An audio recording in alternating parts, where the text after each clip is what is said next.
Asta, that's a fact, yo. And if you think I'm frontin', you can run it back, yo. Girl, run it back. You know that I run it. Everything you wanna do, I already done it. And I got your little boo telling me she love me. I got this one, that one. Damn, it's gonna be a long night. Hello guys, what is up? It is me, Prince of Asmodeus, and I'm back here with another video. Sorry I didn't post yesterday. I did have the chance to, but well, I didn't have the time and, the quiet. So let's just get right into it. Part 6 of What If Asta Was a Player? Asmodeus. Let's just go. Yeah, don't forget to like and subscribe, smash the like button, share this, and hit the notification bell. Also, shout out to Headhunters Edits, always, obviously. And yeah. So we last started off with Asta bringing his mother along for training camp with the Crimson Lions, and this is where Asta would max out his Dominator skill, Dominator touch, developing a full-on just gravity magic. This gave him the ability to fly and expand his power set by a lot. And this boy's power interested Merliona, who was the guild master of the Adventurer Guild residing in the Clover Kingdom. Soon would then come the Magic Knight selection exams, where teams of Magic Knights would fight each other, and Asta would beat everyone, including a Magic Knight captain, with ease. And he also used Mana Zone to beat even though he didn't need to. And he also gives a potion to heal him, learning that his store is actually quite an amazing thing. Now, after the selection is over, it is clear that all of the Black Bulls have made improvements, especially Asta, Noelle, and Magna. Now, after this, Merliona would just burst into the Black Bulls' hideout, getting scolded by Asta, as she then says they're gonna storm a dungeon. A dungeon? Awesome, says Luck. I haven't done many quests lately. Well, don't get too excited. This is an important matter that concerns a bunch more squads, not just yours. By the way, says Merliona, they all passed the exams. So this has to do with the Eye of the Midnight Sun, right? Asks Asta. As he asked this, we then cut to a few hours later, when Merliona would have gathered up everyone who had passed, which was almost everyone. Alright, today the Eye of the Midnight Sun will end. Show no fear, you hear me? I get that, says Asta, but why am I up here with you? Fuegoleon, who was by Merliona, would then say, we determined that you're too powerful to stay as just another Magic Knight, so you're sort of a captain, an honorary one in one way. As he says this, Merliona would then shoot a fireball up as Xerxes drops down, absorbing it while wearing a Black Bull's robe, confusing all the current Black Bulls, obviously. And Asta gets over it really fast because it doesn't really matter to him. And he just tells him to get in line with everyone, and Xerxes actually listens. Now, as they start moving out, Asta would hear ask him to stop, as he then says, so, you're Mr. Big Shot now, are you? I guess so, responds Asta. The two would then smile at each other and then move out as they go, and Merliona would then bring the king in, who still has a little moment before disappearing, and then a mage from the Silver Eagles would make a replica of the dungeon they're heading to. The dungeon is a Grand Magic Zone, which also makes it extra hard. So splitting into teams is what they decide to do before entering the dungeon, and Asta goes with Xerxes and Merliona.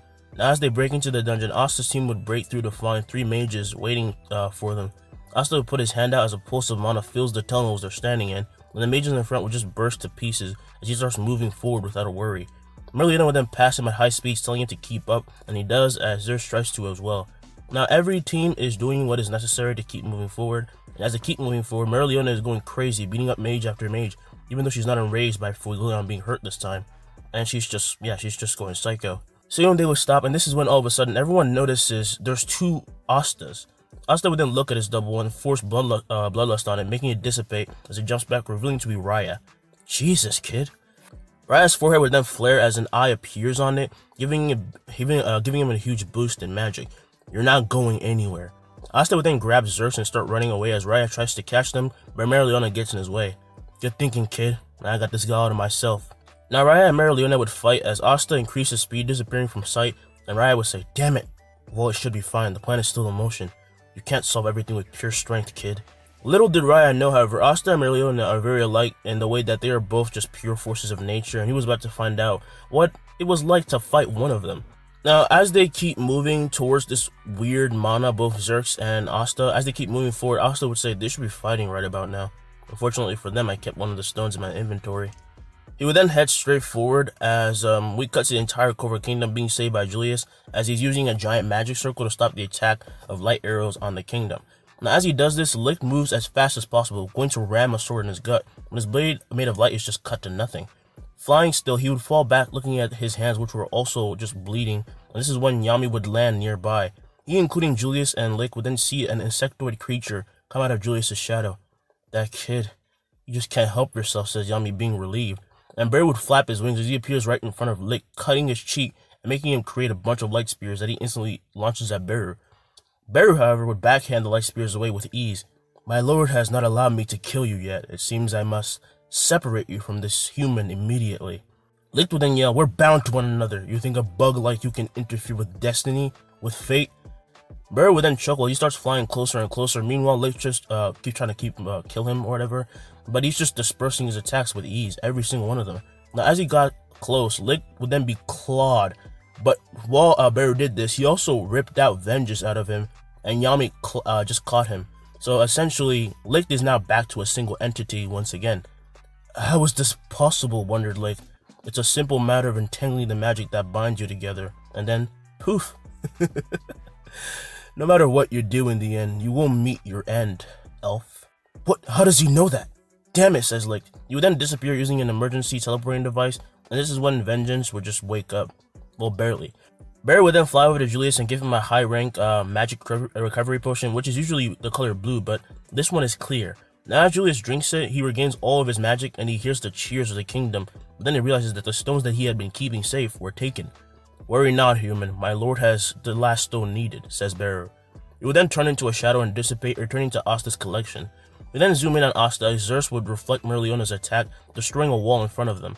They would then sense a lot of mana in their area, as in front of them they would see the real Lick suspended in air. "What the hell is this?" asked Zeus. Now as he asked this, the Golden Dawn containing Yuno, the Golden Dawn team containing Yuno, Mimosa, and Klaus, well, not really the Golden Dawn team, and Haman is from another team, am I right? I don't know. So they would arrive and see this as well. "Hey guys, find anything to suggest what this might be?" asked Asta. Klaus would then say, "Unfortunately, we have simply been attacked by the Eye of the Midnight Sun, and they tried to stop us from advancing forward." We then cut to Lick putting the stones that he found on at the tablet, just into it, but unfortunately he's missing one. "Damn it, where could it be? Maybe those 3 humans know, but they'll probably be heavily guarded. And that monster, they knew of us. Damn it, what is going on? Who is that kid?" Now as Lick was wondering this, we cut back to the band of now deemed royal knights as something crashes in front of them, leaving a huge dust cloud in front of them. Out of this dust cloud would walk out Veto with his third eye activated. "What the hell are you humans doing here? Oh, it's you again." Asta would then playfully wave at him as he gets serious, forcing Veto down. "This isn't possible. I should be at least 100 times stronger." Asta then holds him up, asking what their plans is. However, Veto would laugh, saying he would never betray his own. "Oh, I know you won't, but you should if you don't want to test my patience." Everyone that feels Asta's mana just rises. He uses the Bloodlust skill to force it on Veto, and Veto starts to resist it. And since this is the first time Asta has actually seen this happen, he gets interested as he just pushes even more Bloodlust onto him, and this is when he would get a notification. "Player skill Bloodlust has reached max level. You have gained a new skill, Law. Those weaker compared to you will listen to your commands no matter what they may be. Currently, player can only make enemies say whatever he wishes." Asta would see this and just be shocked, and he then looks at Veto and sees that he's actually foaming at the mouth and is out cold, and he went too far. "What did he do?" asked Haman. Yuno would then say he can force his will onto others, making them submit, but he seems that he went too far. Asta would then drop Veto, scratching his head in embarrassment, and Mimosa would then think that's so cute, but she can't think about that right now. Asta would then yell Kaizo as a dragon would jump out of his shadow, growling as Asta pets it, telling it to stay on guard and guard whoever this person is, whatever or whoever he may be. So Kaizo would listen to him as the group wondered what they were gonna do now that they found really nothing, and Asta would reach his hand in the inventory, taking out the last magic stone needed for the Eye of the Midnight Sun. Whatever these guys are doing, they need this to complete it. "Weren't those things supposed to stay with the Wizard King?" asked Haman. Asta would then say, "Well, the Wizard King lost the others. There's a reason why these people all of a sudden got an increase in power." He then puts the stones back in, but just as he does, he puts up a barrier as well, blocking a ton of light spears which were about to be shot at everyone. Everyone then looks to see an enraged Paltry, no longer calling him Lick because we know that's not true anymore. And he would say, "So it was you after all. Filthy human, know your place." He then thinks he has a spatula item. Either way, he's gonna ruin the whole plan.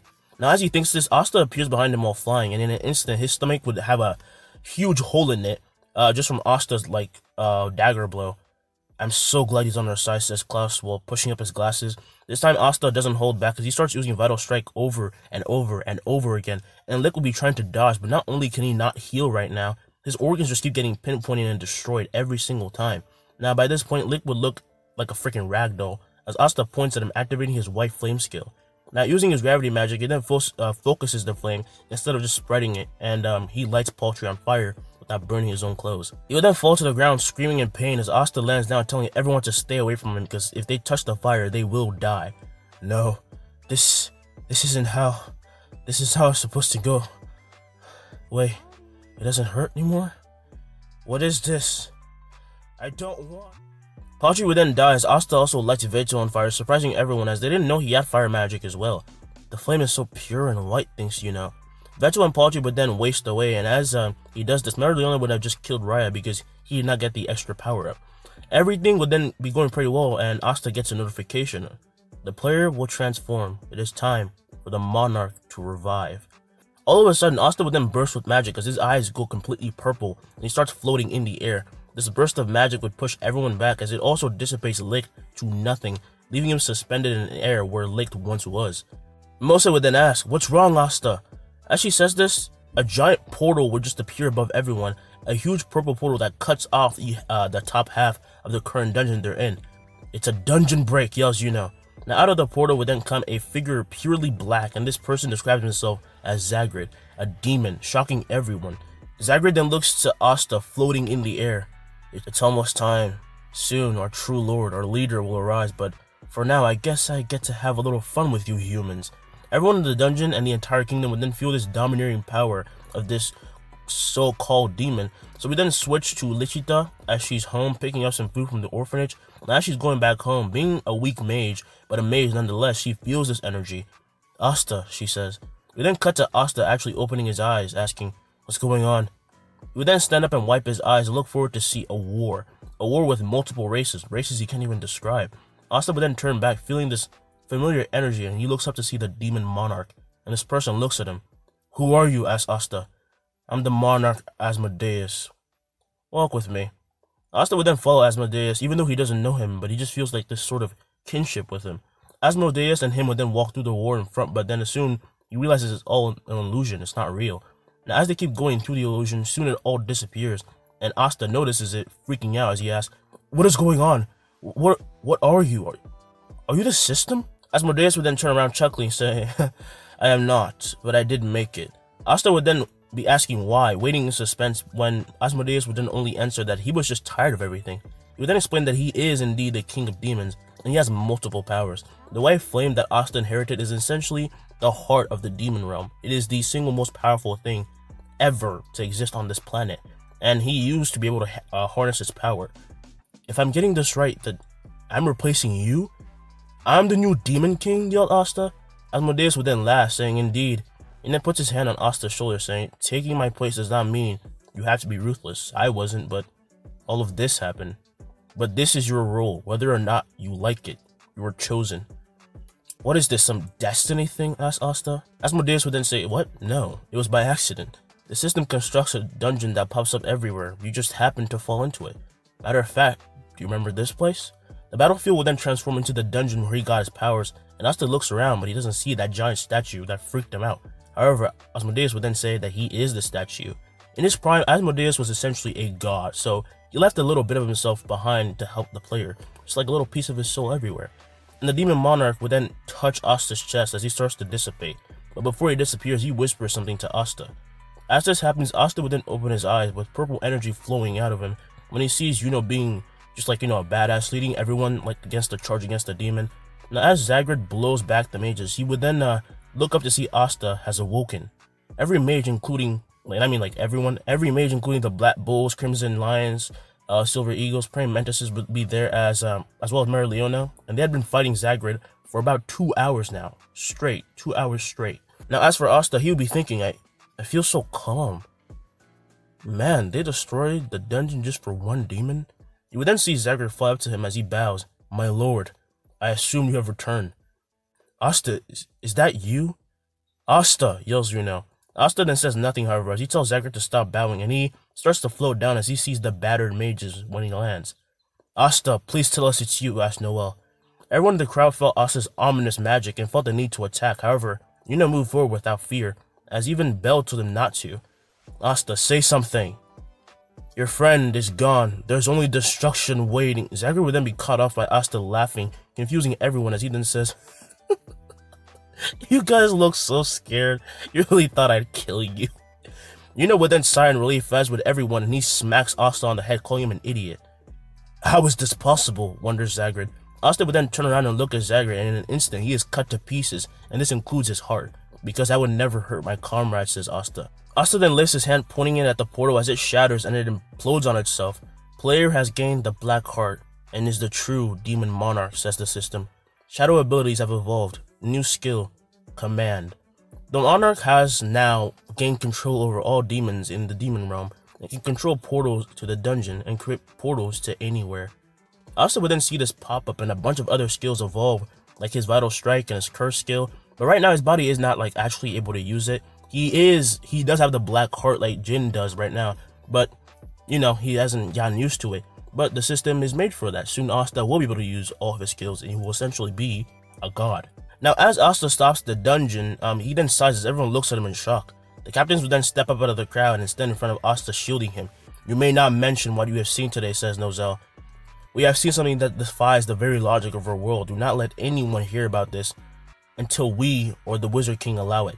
Asta would then say, "Probably good idea." He then thinks that's good because they definitely wouldn't want to know that I just closed a bunch of rogue dungeons. This would mean that there is no army of elves rampaging through the kingdom, but some citizens did go a little insane as they almost hurt their loved ones, but Asta stopped it in time. This is a side effect of not being used to the dungeon energy, and if you're not an adventurer, you're not used to that energy just hitting you, so some people lost their minds. Now, hours would pass as we find Asta in the room where the Feast for the Magic Night ceremony was held. However, this time the captains and Julius were lined up in front of Asta and were about to question him. "You give us a pretty big scare there, Asta," says Frigolian. "What happened to you?" "I can't tell you that," says Asta. "Are you refusing an order from a Magic Knight captain?" yelled Nozel. "Are you aggravating someone who's beaten you once and also saved your life?" Nozel would then be stunted as Yami chuckles a bit. The captain of the Coral Peacocks, who for once was fucking awake, she would then ask what that strange energy leaking out of him is and why his eyes are purple. "I can't tell you that either," says Asta. "Look, even if I told you, trust me, you would wish I didn't." "I'm sure you're just over-exaggerating," says Julius. "Oh, really? Would you be comfortable if I had told you that I'm like one of the monsters that your magic knights fight every day and put down?" says Asta. "What the hell is that supposed to mean, you weirdo? Don't think you're special just because..." Jack would then be caught up by Nozel, who would then say that Asta forcefully closed the dungeon just by waving his hand, and this shocked everyone as Nozel and the others hadn't told the other captains what happened, so they didn't know yet. Asta would then say, "Just pretend like nothing happened. Explaining this to the public wouldn't exactly make things easier for you. For example, where's Vengeance?" They would then all get quiet, realizing what he means, and right now Vengeance is still out cold, but also he's kind of like a traitor because he did allow Lick to take over his body, so they're gonna have to question him later, so this is all very confusing, but it kind of proves Asta's point. Then there's just too much to explain to everyone. Nami would then walk up to Asta. "I just have one question. Are you our enemy?" "Of course not. If I wanted to kill you, we'd all be bleeding internally and dying out on the floor." "Oh, okay, too much detail, but that's all I need. Asta's in my squad, so I'll take responsibility for what happens next." Julius would then say, "Fine, because I believe you're our comrade. Despite me ruining what could have been your quiet life, you still dealt with my antics." He would then scratch his head with everyone being embarrassed and wondering what the hell he pulled.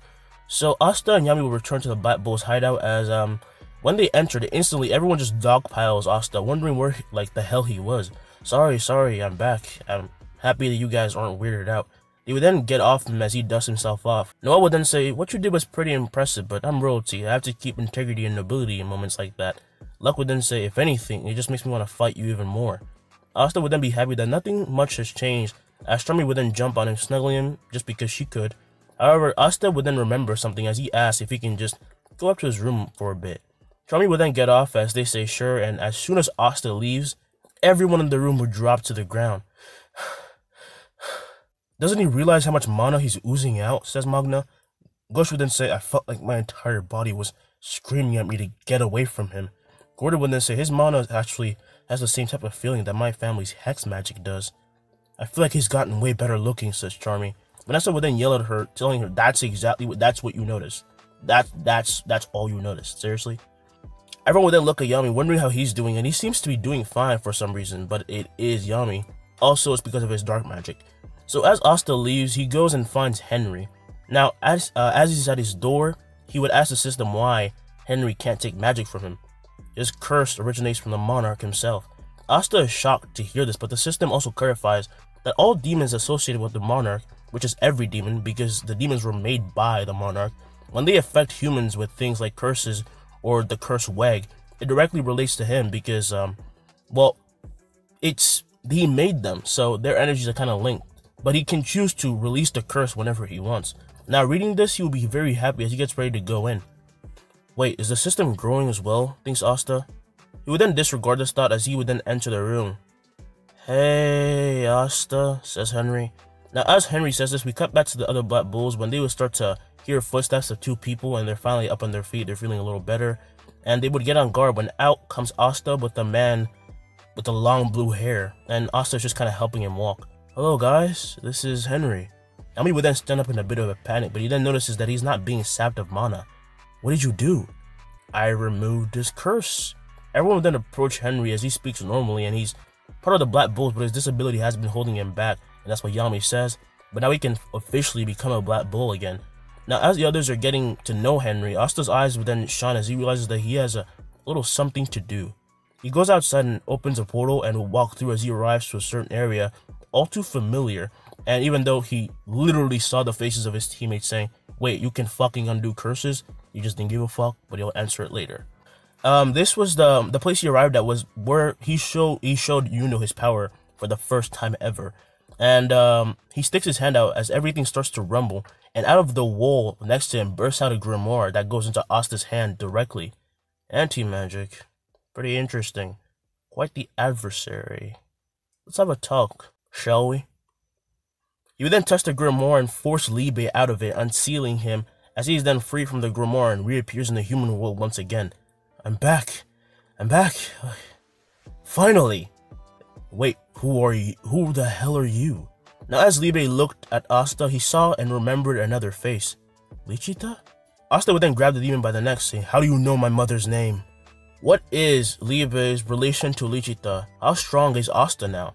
And what will become of the Spade Kingdom now that it seems that the Dark Triad will definitely soon meet its maker? Literally. Find out in the upcoming part. It's been me, Prince of What Ifs, and I hope you guys enjoyed. Goodbye.